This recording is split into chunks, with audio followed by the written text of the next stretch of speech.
an office, meeting the public, whether it's in person or by telephone, is an important part of your job. It can be pleasant like this.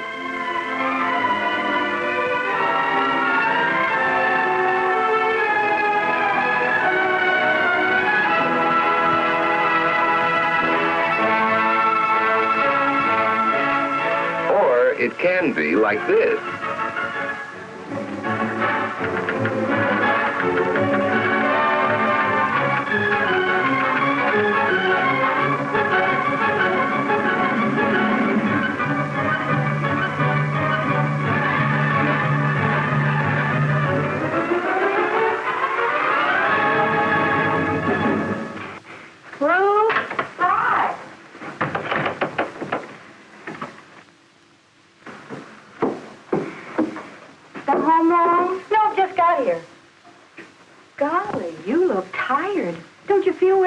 I feel terrible. Oh, what's the matter? You sick?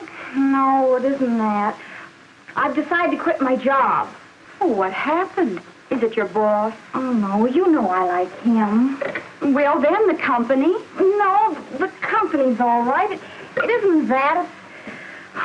It's the people that come into the office. They're so rude and inconsiderate. It's just more than I can take day in and day out. Why, meeting people is the thing I like most about my job. I think it's fun having new people come into the office all the time. Well, oh, the water's boiling. It was as simple as that. For Ruth, meeting the public was pleasant because she enjoyed people and greeted them with a smile. For Barbara, meeting the public was tiresome and unpleasant because her attitude was cold and uncooperative, sometimes even antagonistic. You know, when I first started, I felt like you do, Barb. But I found out how wrong I was. What do you mean? I found out it wasn't really the other people I was seeing. It was a reflection of myself. I was cross with them, they were cross with me. Oh, it's not as simple as all that. You'd be surprised. I found out that if you're nice to people, they're usually nice to you, too. Well, the people in my office are different, and I'm simply not going to stand for it any longer.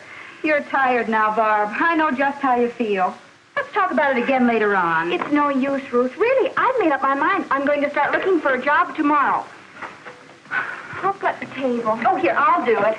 Everything else is ready. Why don't you go in and sit down and rest for a few minutes? Thanks. I think I will, if you really don't mind.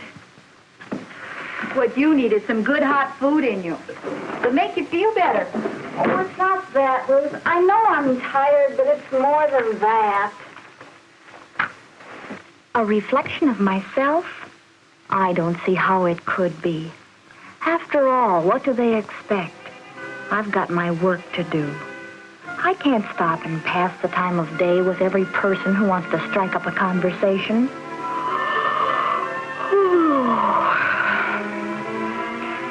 It isn't my attitude that's wrong. It's the people who come into that office. I'm going to look for another job.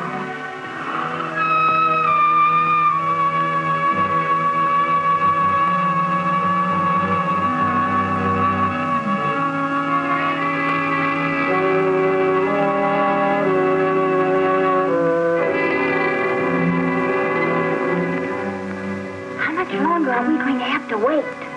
Mr. Franklin's a busy man. You can't expect to walk right in on him and get a job. I'll bet that secretary's forgotten we're here. Hey, look at all the other people waiting. You see that man? He's one of Mr. Thompson's biggest customers. I have an appointment with Mr. Franklin. Dressed like that? Yeah. Do you? Well, I doubt if he'll be able to see you at all. I see. She's brushing him off as though he were a nobody. I guess his shabby clothes have her fooled. I wish she'd answer that telephone. It makes me nervous to have it ring. Well, come to think of it, I let it ring often enough myself.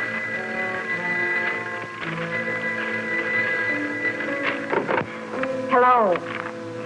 Yes. Who? Yes, this is Mr. Franklin's office. No, he's busy. No.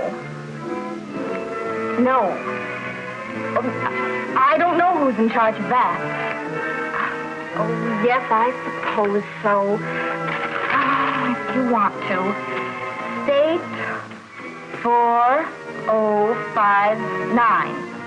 Oh, 95. Well, which is it, 59 or 95? Oh, all right.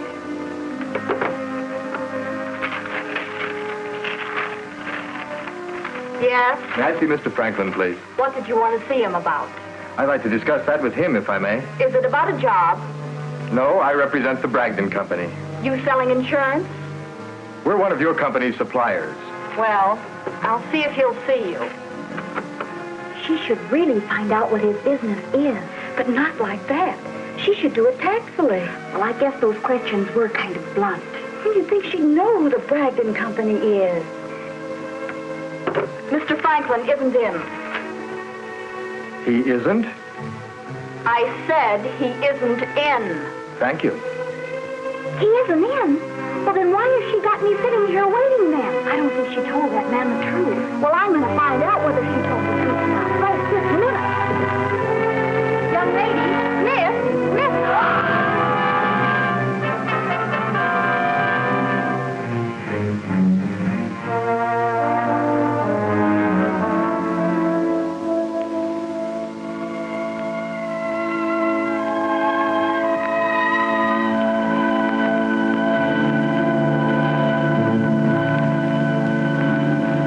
Sorry to wake you, Barb. Dinner's ready. Oh, that's all right. I was having a nightmare anyway. A nightmare? I hope it wasn't too gruesome. Help me? Yeah. Ruth, you know what you said before about seeing the reflection of ourselves? Yeah? Well, I think I'm going to try it. That's fine, Barb. I know you'll find that if you're nice to people, they're usually nice to you, too. Now, how about some dinner? Gee, I didn't realize I was so hungry.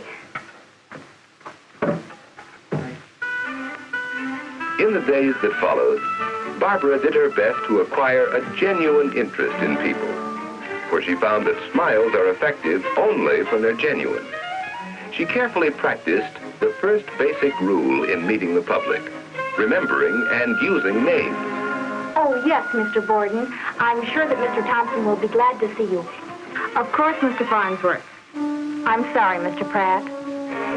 She formed the habit of tactfully getting the name and business of every visitor and of introducing him in a pleasant, gracious manner. Mr. Thompson, this is Mr. Markham of Allied Manufacturing Company. How do you do?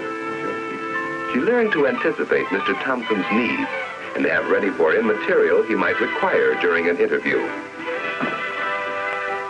When it became necessary to interrupt an interview with information from Mr. Thompson, Barbara wrote out the message. It wasn't all easy. She made some mistakes, of course.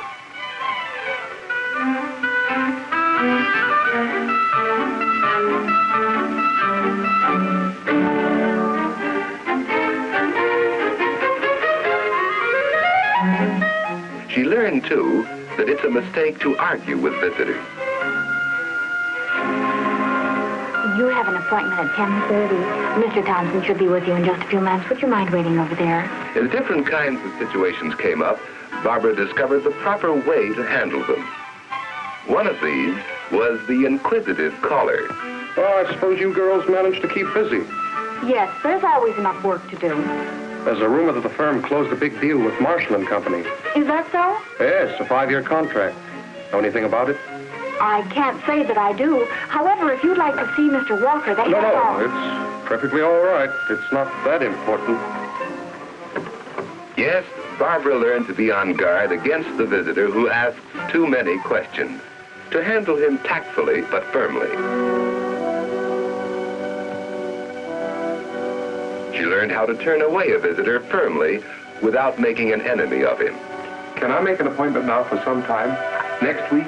Anytime? I'm free anytime. Well, perhaps I can phone you when an appointment would be more convenient. I have your number. Well, all right. That's fine. Thank you. Thank you.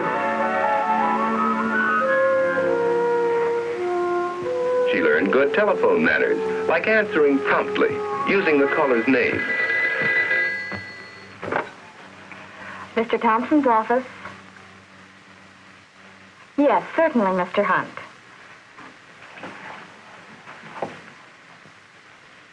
And getting the message right. She got into the habit of keeping a waiting visitor informed so that he'd know he wasn't forgotten. Mr. Thompson will see you very soon, Mr. Greenleaf. Oh, thank you. And of course, she became more conscious than ever of the importance of neat, simple clothing in the office. Above all, what Barbara acquired in the days that followed was a real understanding and liking of people. She found that smiles are contagious, that courtesy begets courtesy. And because of her changed attitude, the duties which had once been a nightmare for her became instead the pleasant and exciting experience of meeting the public.